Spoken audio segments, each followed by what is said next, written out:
Assalamualaikum warahmatullahi wabarakatuh. Alhamdulillah, alhamdulillahi rabbil alamin. Wassalatu wassalamu ala asyrafil anbiya'i wal mursalin wa ala alihi wa sahbihi ajmain amma ba'du. Yang terhormati kita muliakan bersama Ketua atau Sekretaris Yayasan PGN Khotibiah Sambas, yaitu Bapak Dr. Haji Dedi. Yang terhormati kita muliakan bersama Bapak Ustadz kita, yaitu Bapak Imam Munsori, serta yang terhormati kita muliakan Bapak Dr. Sumin, serta Bapak-bapak, ibu-ibu yang semua mudah-mudahan kita dalam lindungan, rahmat, serta pertolongan dari Allah Subhanahu wa Ta'ala. Bapak Ibu yang dirahmati Allah, pada kesempatan ini kita sedikit membahas tentang materi yang keempat dari buku yang pertama, yaitu mengenal diri akan mengenal Allah. Kalau dalam kaidah ada yang mengatakan bahwa ini hadis, dan ada juga yang mengatakan bahwa ini adalah perkataan ulama tasawuf. Man arafa nafsahu faqad arafa rabbahu. Barang siapa yang mengenal dirinya, maka sudah pasti dia akan kenal pada Tuhannya. Nah, kenapa kita mengenal Allah itu tidak langsung mengenal Allah,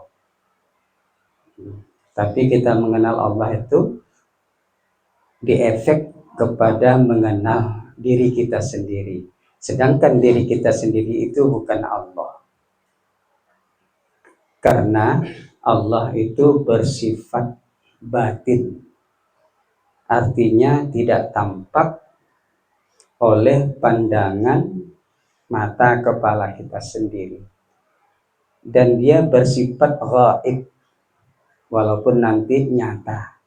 Nah, jadi Allah tidak bisa dikenal secara langsung. Jadi harus ada efek. Ibarat kita mau mengenal wajah kita, tidak bisa langsung kita melihat wajah kita, tapi melewati perantaraan cermin. Demikian juga kita ingin melihat Allah, tidak bisa langsung, tapi kita harus bercermin kepada diri kita sendiri. Tapi jangan salah, Pak. Orang zaman dulu mengenal Allah, mengenal diri, katanya langsung bawa cermin.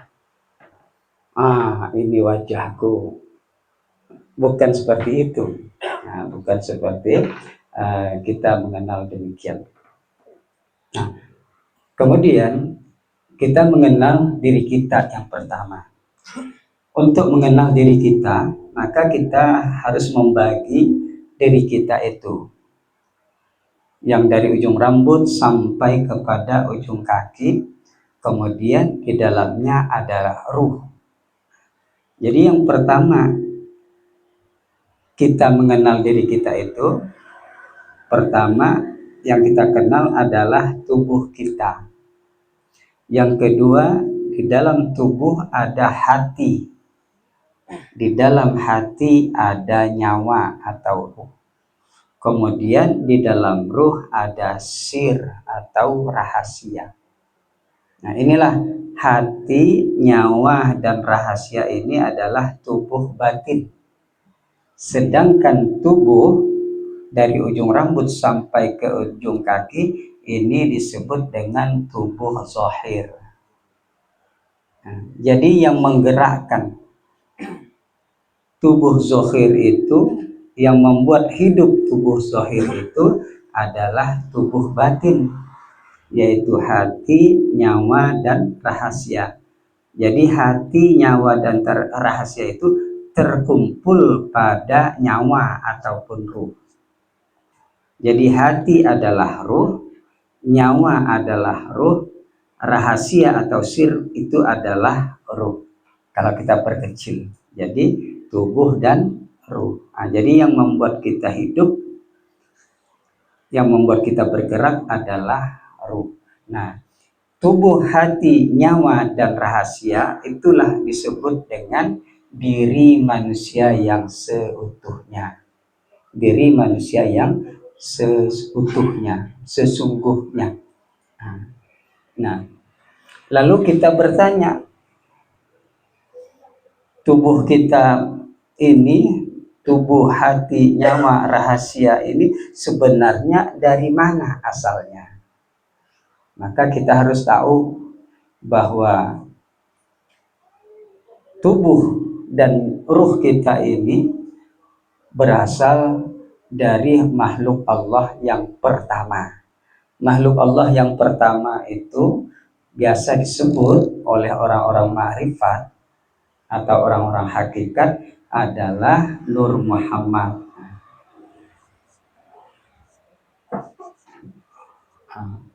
Adalah Nur Muhammad. Jadi Nur Muhammad ini berasal dari nurnya Allah. Ketika Allah berkehendak menciptakan makhluknya agar makhluk nanti mengenal kepada Allah dan menyembah kepada Allah, mengabdi kepada Allah, maka Allah menciptakan sebagai bahan pertama, yaitu Nur Muhammad yang berasal dari dirinya sendiri, yaitu nur zatnya Allah. Nah, lalu dari Nur Muhammad itulah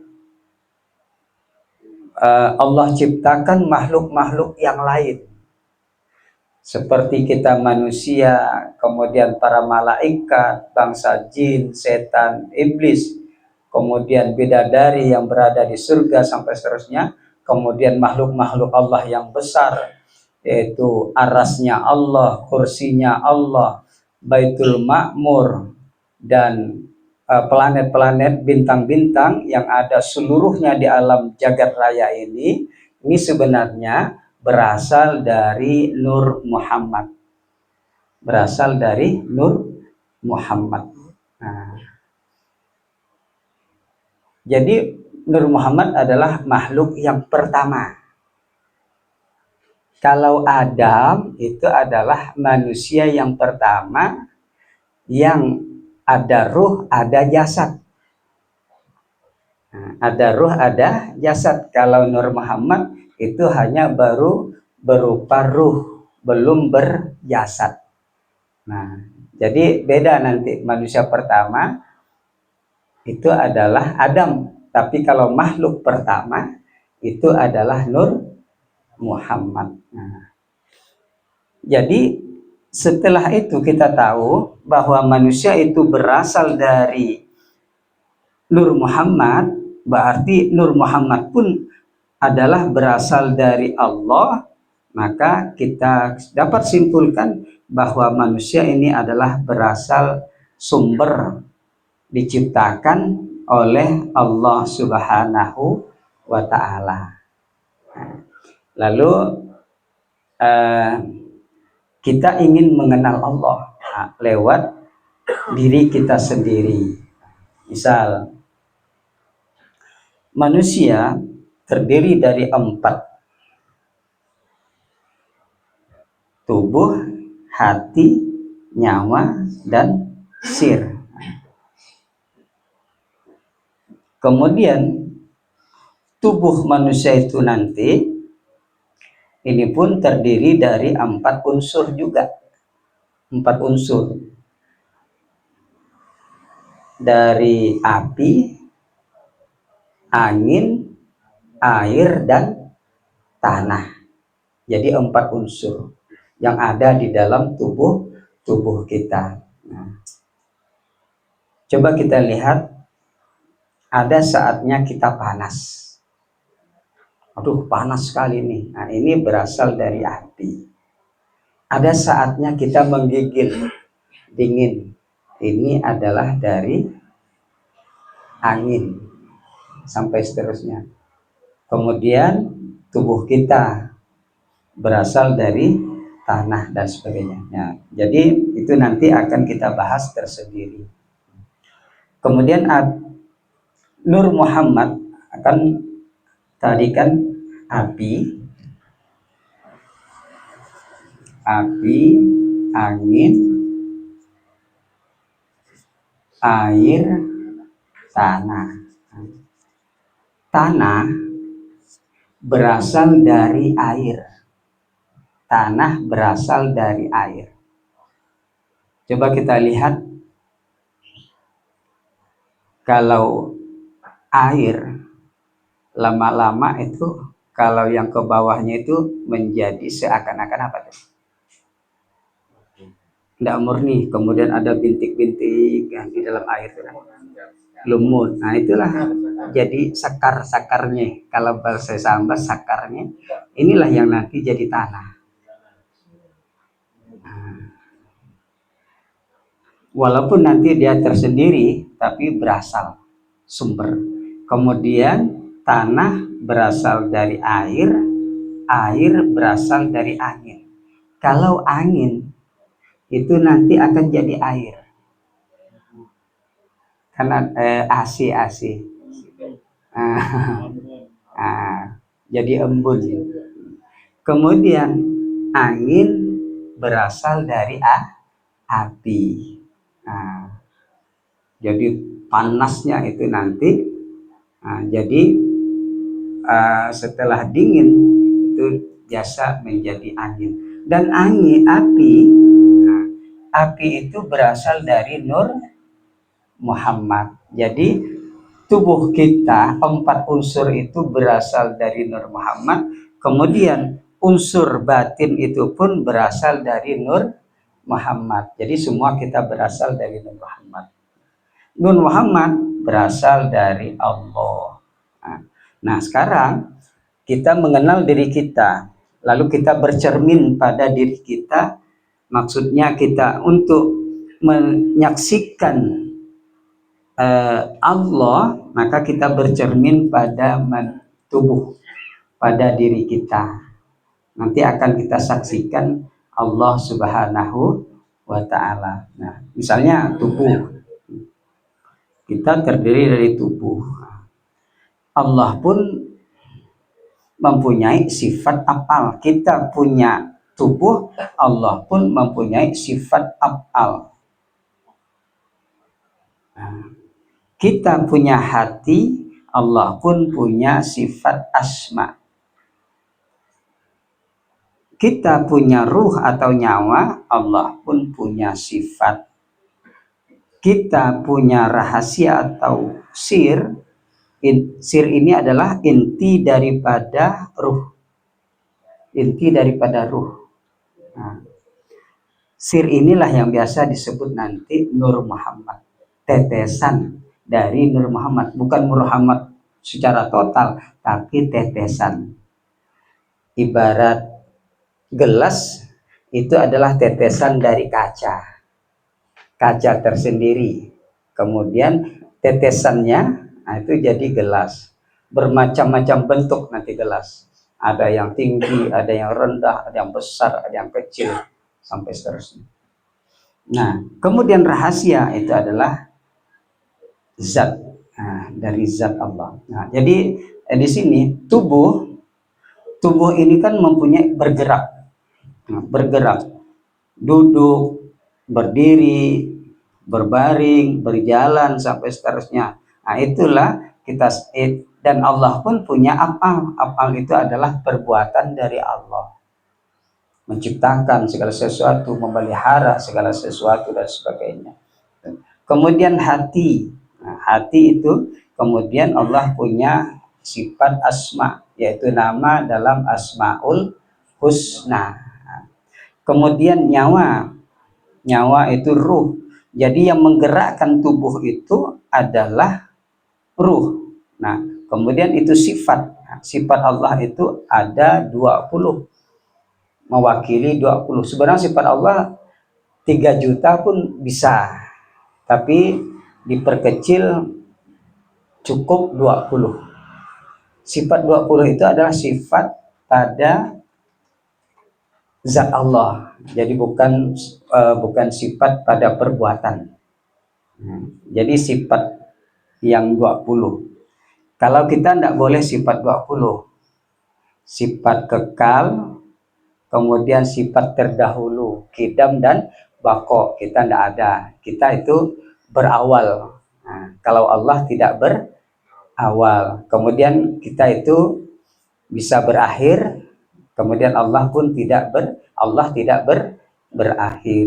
Nah, jadi sifat yang ada pada kita itu adalah sifat yang 7: kudrat, iradat, ilmu, hayat, sama, dan basor. Nah, di sini sebenarnya nanti ada kudrat, iradat, ilmu, hayat, sama, basor, kalam.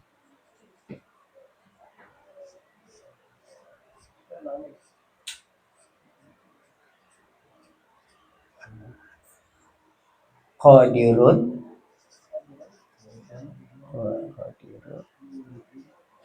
muridun,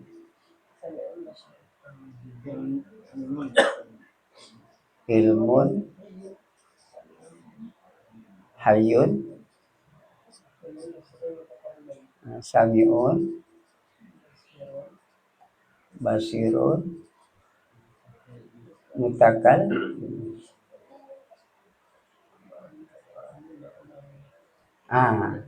Kalau ini disebut dengan sifat ma'ani. Kalau ini disebut dengan sifat maknawi.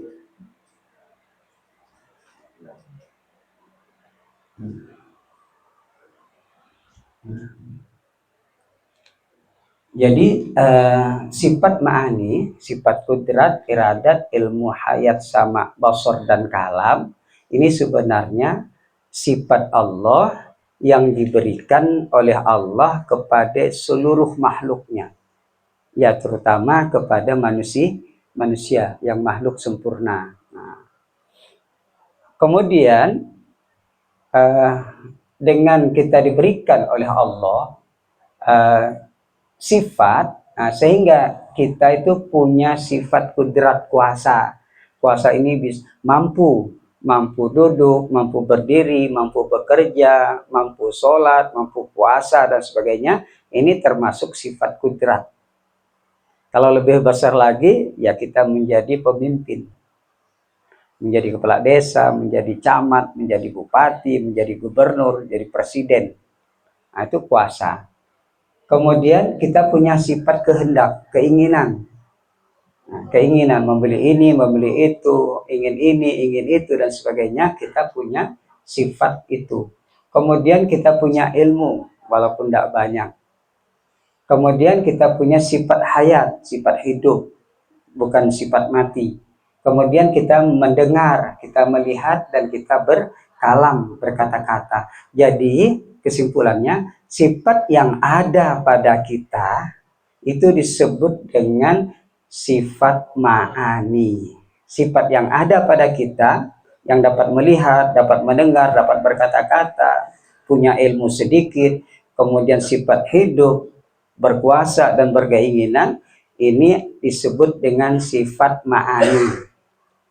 Nah, sedangkan sifat yang ada pada Allah, qadirun, muridun, ilmun, hayyun, sami'un, basirun, mutakallimun, ini adalah sifat yang ada pada diri Allah. Sifat yang ada pada diri Allah. Jadi sifat kita dengan sifat Allah itu tak sama. Laisa kamitslihi syai'. Jadi tidak ada sesuatu yang sama dengan Allah. Walaupun satu nama, satu penyebutan, tapi berbeda. Jangankan Allah, sama kita pun tidak. Misalnya kan tukang kursi.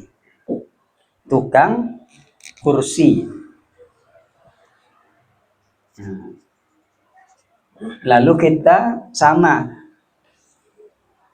Tukang kursi itu kan ada kaki. Kaki tukang kursi. Kaki kursi kan ada. Kaki kursi. Walaupun sama-sama kaki kursi dengan kaki tukang kursi, laisa kamitslihi syai', berbeda. Walaupun sama-sama. Demikian juga walaupun sama-sama kuasa manusia, kuasa Allah, kehendak manusia, kehendak Allah, ilmu manusia, ilmu Allah, hidup manusia, hidup Allah, mendengar manusia, mendengar Allah, melihat Allah, kalam manusia, kalamnya Allah, berkata-kata, itu tetap berbeda. Nah, jadi sifat yang ini, kudrat, iradat, ilmu, hayat, sama, basar, kalam, ini adalah sifat yang ada pada manusia disebut dengan sifat ma'ani. Sifat yang ada pada Allah disebut sifat ma'nawi. Nah, kenapa Allah memberikan sifat kepada manusia? Agar Allah itu dapat diketahui oleh manusia punya sifat. Contoh, Allah mempunyai sifat melihat. Coba kalau seandainya kita tidak diberi oleh Allah sifat melihat, mampukah kita untuk menafsirkan bagaimana cara melihatnya Allah? Tidak mampu kan? Hai manusia, bahwa aku ini, kata Allah, maha melihat. Sedangkan kita tidak diberikan penglihatan semuanya. Buta semua. Tidak bisa kita membayangkan bahwa Allah itu melihat seperti apa. Walaupun tidak serupa, tidak sama. Nah, jadi maksudnya Allah ingin memperlihatkan dirinya punya sifat. Sama dengan orang yang berilmu. Ilmu yang ada pada dirinya itu pasti tidak nampak. Ada di otak, ada di hati. Lalu dia ingin memperlihatkan ilmunya, bahwa ilmunya ini banyak. Lalu dibuatlah suatu buku. Misalnya dia sebagai ahli tafsir, maka dibuatnya buku adalah tafsir Quran. Misalnya Profesor Dr. Quraisy Shihab, termasuk ahli tafsir Indonesia. Lalu dia membuat buku tafsir Al-Misbah.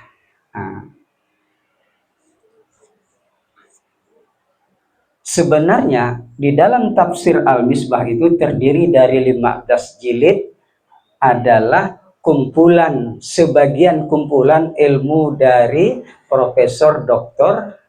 Quraisy Shihab yang ada di sini, di otak ataupun di hati kan. Lalu diperlihatkannya berbentuk buku. Nah, ingat, sebenarnya buku adalah kumpulan sebagian ilmu dari Quraisy Shihab. Tentu tidak sama. Ini kan sudah berbentuk manusia. Sudah berbentuk sifat-sifat manusia. Kemudian ilmu yang ada itu tadi pada diri Quraisy Shihab tentu tidak sama ilmu yang ada pada dirinya dengan ilmu yang ada, yang sudah jadi, yang pada diri di dalam buku. Tidak sama. Kalau ini sudah berbentuk tulisan, kalau ini tidak berbentuk tulisan. Sama dengan juga sifat kita, sama. Sifat Allah itu pasti tidak nampak oleh kita, tidak jelas. Tapi diperjelas oleh Allah. Nih, sifatku, sifat qadirun, kamu kudrat, aku muridun, kamu irodat, sampai seterusnya. Nah, sifat yang ada pada kita disebut ma'ani. Pasti berbeda dengan sifat yang ada pada diri Allah. Sama dengan ilmu yang ada di otaknya Profesor Dr. Quraisy Shihab dengan ilmu yang ada di dalam suatu buku. Kalau kita samakan nanti bahaya, Pak. Tidak ada bedanya kita dengan Tuhan. Kalau seandainya mata yang kita ini tempat melihat, mata yang tempat kita melihat ini, dengan bola mata kita bisa melihat, lalu kita samakan dengan sifat melihatnya Allah pada diri kita, maka sebenarnya kalau itu benar terjadi, maka mata kita tidak pernah kabur-kabur, Pak. Suara kita tidak pernah serak-serak basah, kemudian ada yang tidak bisa bicara, kemudian semakin tua semakin tidak bagus suaranya. Jadi sifat yang ada pada kita itu adalah sifat makhluk yang selalu berubah. Nah, berubah itu adalah sifat fana namanya. Ada perubahan. Nah, sifat baqa itu tidak ada perubahan, yaitu sifat yang ada pada Allah. Nah, sekarang kita bagaimana cara memainkan sifat ma'ani dengan sifat maknawi. Nah, di sini kita ada rumus.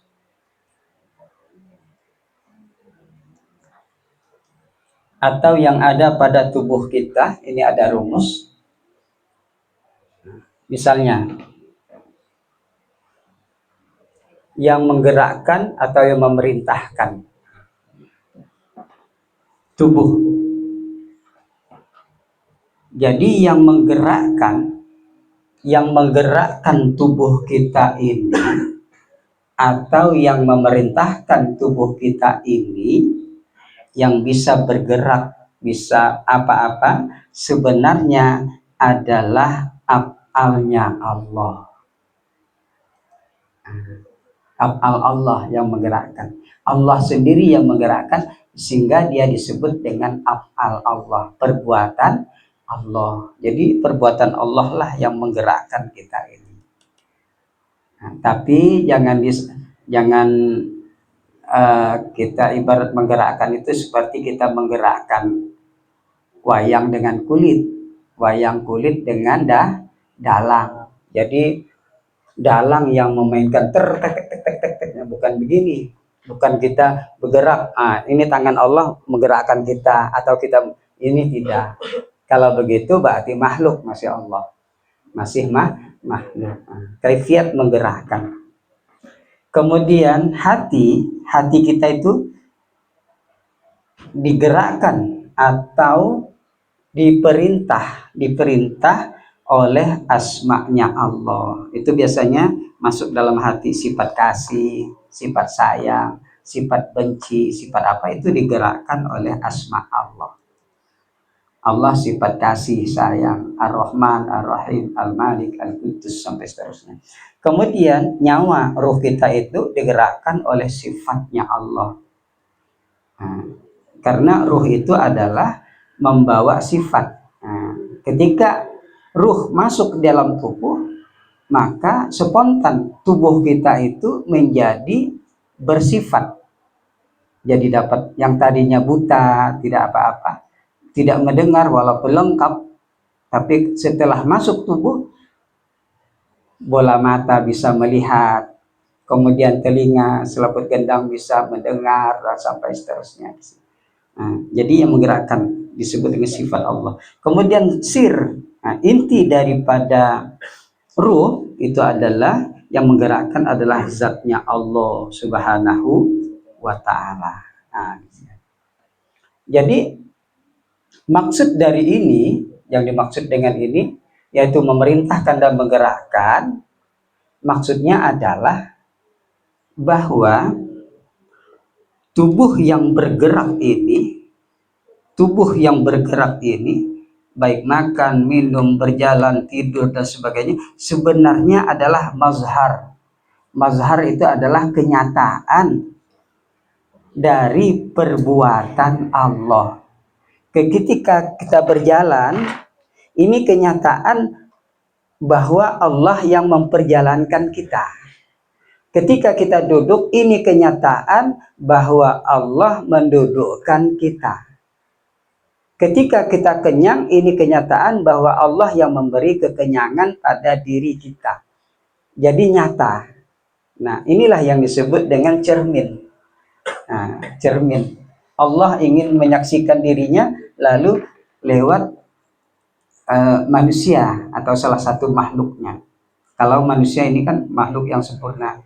Nah, kita berbicara manusia, walaupun binatang pun demikian juga digerakkan oleh Allah. Nah, jadi di sini ini adalah kenyataan. Oleh sebab itu, adanya Allah dapat dibuktikan dengan adanya makhluk selain dari Allah. Nah, perbuatan Allah dapat dibuktikan dengan adanya tubuh manusia ataupun tubuh makhluk yang lain yang bisa bergerak. Nah, kemudian hati demikian juga asma, nyawa demikian juga sifat, rahasia juga dengan demikian juga zat. Nah, misalnya dapat juga kita lihat di sini Allah ingin menyatakan sifat kuasanya, maka diciptakanlah kuasa manusia. Ini adalah kenyataan. Kudrat kita ini adalah mazhar atau kenyataan atau bayang-bayang dari kudratnya manusia. Ya, jadi bayang-bayang. Jadi dari qadirunnya Allah, bayang-bayang. Karena adanya bayang menunjukkan yang punya bayang.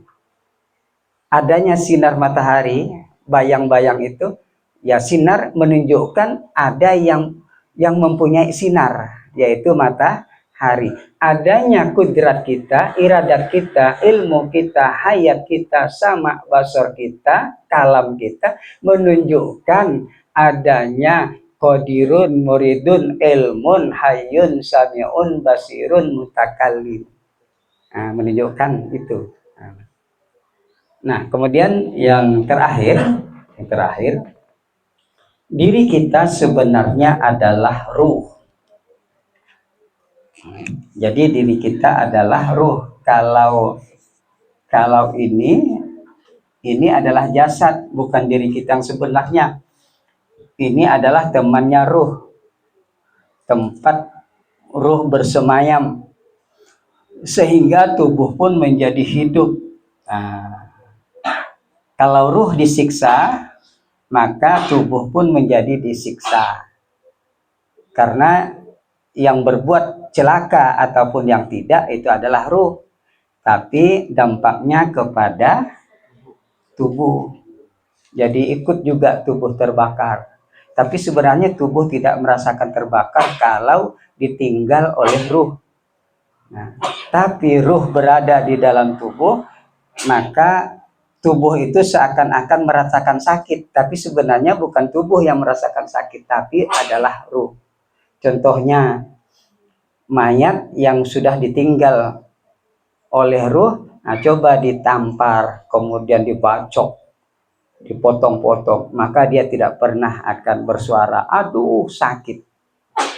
Nah, tapi kalau masih ada ruh, maka dia berteriak, aduh sakit. Tapi yang menyebut aduh sakit itu bukan mulut, tapi adalah ruh. Lewat perentaraan mulut, corongnya itu, Pak. Nah, halo di sini, kedengaran di sana. Ini tubuh, yang ini adalah ruh. Nah, lalu diri kita yang sebenarnya adalah ruh. Ruh yang ada di dalam tubuh biasa disebut nyawa. Kemudian diri kita yang sebenarnya adalah zahir Allah, atau kenyataan dari adanya Allah. Jadi maksudnya Pak ini, jadi jangan salah pengertian nih Pak. Nyawa atau ruh itu kan adalah diri kita. Diri kita atau ruh yang sebenarnya itu adalah zahir Allah, atau mazhar Allah. Maksudnya dengan adanya ruh kita ini menunjukkan yang sebenarnya itu adalah kenyataan dari Allah Subhanahu wa taala. Kenyataan adanya Allah yang punya ruh. Nah, jadi zohir. Jadi bukan berarti kita katakan bahwa kitalah yang termasuk zohirnya Allah umpama. Jadi maksudnya ruh kita itu adalah kenyataan adanya Allah yang punya ruh. Jadi pemilik ruh. Nah, jadi di sini. Jadi mungkin hanya ini yang dapat kita sampaikan untuk mengenal diri kita. Mudah-mudahan dengan demikian kita bisa mengenal Allah. Jadi untuk mengenal Allah itu banyak, cuma itu lewat diri. Nah, sebenarnya untuk mengenal Allah itu dari mana kita diciptakan, kemudian kenapa kita diutus di permukaan bumi, kemudian kenapa kita harus kembali lagi setelah di dunia kemudian meninggal, kemana kita harus perginya. Nah, itu biasa dibahas di dalam ilmu tasawuf, atau biasa dibahas juga di dalam ilmu syariat. Nah, jadi kita ini fokus kepada cara mengenal diri, yaitu pada diri kita, tubuh lahir dan tubuh batin. Jadi hanya ini yang dapat kita sampaikan. Terima kasih atas perhatiannya. Mohon maaf atas kekurangannya. Wallahul muwaffiq ila aqwamit thoriq. Assalamualaikum warahmatullahi wabarakatuh. Waalaikumsalam.